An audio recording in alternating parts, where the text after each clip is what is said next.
Hello, it's me, Lodit ng Simple Recipe. Today, magluluto tayo ng tortang talong.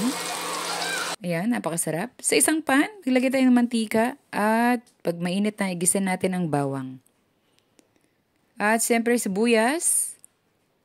At pagkatapos ay kamatis. Yan.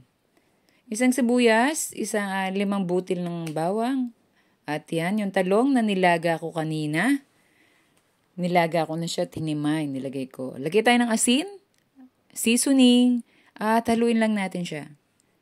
Yung kamatis, nilagay ko mga 4 na piraso. Kapag okay na, lagay natin doon sa binating itlog na 3 piraso. Yan, haluin lang natin siya ng mabuti.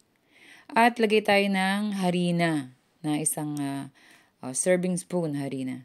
Kapag okay na, pwede na natin siyang i-fry. Ayan. Kung pwede nating sabay-sabayin ng mga ilang piraso, ayan. Oh. Then, balik ta rin kapag medyo okay na. Yan, napakasarap niya at kakaiba siyang torta. Yan na siya. At napakasarap at siguradong magugustuhan ninyo lahat. Yan. At syempre, sinamahan ko rin siya ng nagluto din ako ng tocino, kapartner niya. Yan lang po at maraming salamat sa panonood. Ingat lagi at God bless us.